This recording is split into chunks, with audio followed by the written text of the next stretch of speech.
জীবনে এমন কিছু প্রশ্ন থাকে যার কখনো উত্তর পাওয়া যায় না, আর জীবনে কিছু কষ্ট এমন থাকে যা কাউকে কখনো বলা যায় না। আপন আপন করে সবাই, আপন কেহ নয়, নিজ স্বার্থ রক্ষার তরে করে অভিনয়। পৃথিবীতে দুটো জিনিসের অনুমান করা অসম্ভব, এক মায়ের মমতা আর বাবার ক্ষমতা। হাসপাতাল এমন একটা জায়গা যেখানে একদিকে লাশ বেরোচ্ছে তো অন্যদিকে মিষ্টির প্যাকেট ঢুকছে। কেউ কবরে যাচ্ছে, আবার কেউ নতুন দোলনায় দুলছে। বাজারে একটা কাঁচা ভুট্টা কিনতে যান, দাম 10 টাকা, কিন্তু পোড়া ভুট্টার দাম 25 টাকা।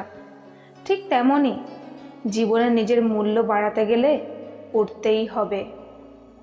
টাকা দিয়ে সব পাওয়া গেলেও মায়ের মতো স্বর্গ আর বাবার মতো ছায়া কখনো পাবে না। ফাঁসির মঞ্চে হয় জীবনের মৃত্যু, আর প্রতারণার মঞ্চে হয় স্বপ্নের মৃত্যু। জীবনটা যদি পেন্সিল দিয়ে লেখা হতো, তবে কষ্ট আর দুঃখগুলো রাবার দিয়ে মুছে ফেলে নতুন করে আবার লিখতাম।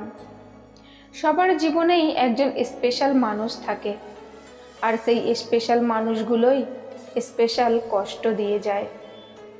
মিথ্যেবাদীদের সাথে কখনো বিবাদে লিপ্ত হয়েও না, কারণ সে তোমাকে নিয়ে মানুষের কাছে এমন মিথ্যা বলবে যা তুমি কল্পনাও করতে পারোনি।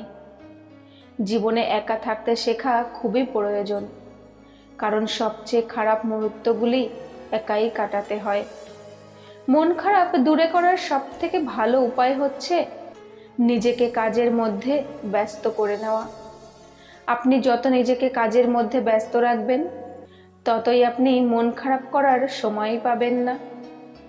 নিজেকে সেই জায়গায় পৌঁছাও যেখানে মানুষ তোমাকে ব্লক না সার্চ করে। দুনিয়াতে সবচেয়ে বোকা ও নির্বোধ সে, যে নিজের পবিত্রতা দাবি করে এবং নিজেই নিজের প্রশংসা করে।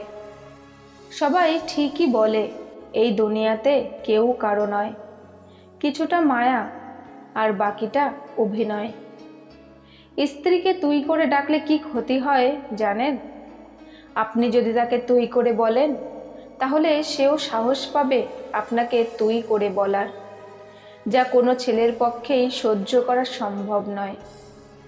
একটা মেয়ের কাছে সবথেকে সম্মানিত ব্যক্তি হলো তার স্বামী, তাই সবসময় তুমি বলুন, আর রাগ হলে আপনি বলুন, তবে ভুলেও কখনো তুই বলবেন না। সম্পর্ক যখন পুরাতন হয় তখন শুরু হয় অবহেলা, ছোট হয় মেসেজ, কমে যায় গুরুত্ব, বেড়ে যায় দূরত্ব, আর দোষ হয় পরিস্থিতির। যার কাছে আপনার মূল্য নেই, তার কাছে আপনার মূল্যবান কথাও হাস্যকর। চিন্তা করো না, কেউ বিনা কারণে তোমাকে ঘৃণা করলে একদিন বিনা কারণেই তোমার ভাগ্যে ভালোবাসাও জুটবে।